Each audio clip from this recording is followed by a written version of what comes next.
기술이 있고 그 위에 과학이 있고 철학이 있고 신학이 있는 질서였습니다. 기술 자리 맨 밑바닥에 있어요. 근데 디지털 시대가 오고서 이게 물구나무 섰습니다. 맨 밑에 신학이 있고 철학이 있고 과학이 있고 꼭대기에 기술이 있습니다. 지금은 디지털 세대고 기술자들이 맨 위로 올라갔습니다.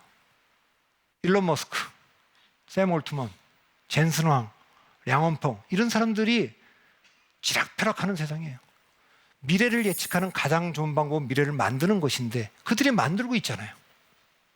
대한민국의 문제는 매우 빠른 속도로 고령화되어 가고 있어요. 제가 90년대 일할 때 여론조사를 하면 20대, 30대, 40대, 50대 이상 이렇게 분류했어요. 2010년쯤 가니까 20대, 30대, 40대, 50대, 60대 이상.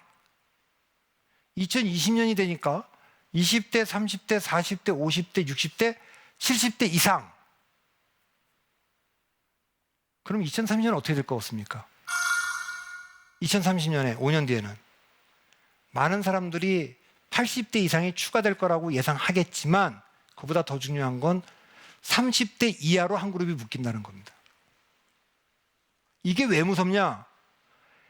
대한민국에서 20대, 30대의 인구 구성비는 계속 떨어지고 60대, 70대는 계속 늘어나서 2012년 대선, 2017년 대선, 2022년 대선 계속 떨어져서 지난번 2024년 총선에는 20, 30대가 30.6이어서 이번에 어떤 선거가 치러지든지 무조건 30% 밑으로 역사상 처음으로 떨어집니다.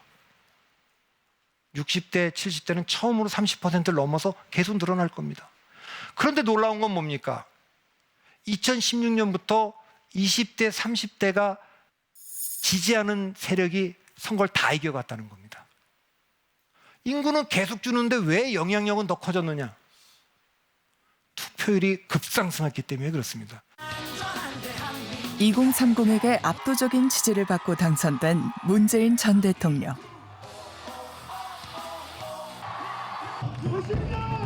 역대 최소 득표 차이였지만 30대에게 선택받은 윤석열 대통령.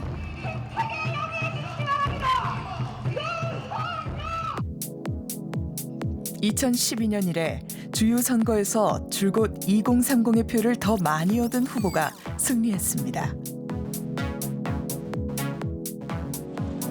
무당층 비율이 높아 스윙보터로 역할하는 2030의 표심은 승부를 가르는 바로미터가 된 겁니다. KBS는 2030의 정치적인 성향과 관심을 알아보기 위해 포커스 그룹 인터뷰를 진행했습니다. 보수 그룹의 젊은이들에게 눈에 띄는 키워드는 공동체, 국가, 교회. 이들은 민주당과 그 연대 세력들이 나라를 망칠 수 있기 때문에 일부 국민 권리 제한이 필요하다고 봅니다. 그러나 자신들은 예외일 것이라는 배타적 공동체관을 갖고 있었습니다. 진보적 성향을 보이는 젊은이들의 키워드는 민주주의, 무기력, 걱정입니다.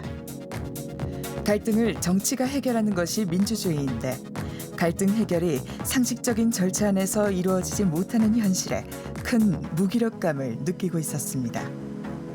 일자리, 경제 등 생활 밀착형 정책보다 이념과 민주적 갈등 조정이 주목되는 결과였습니다.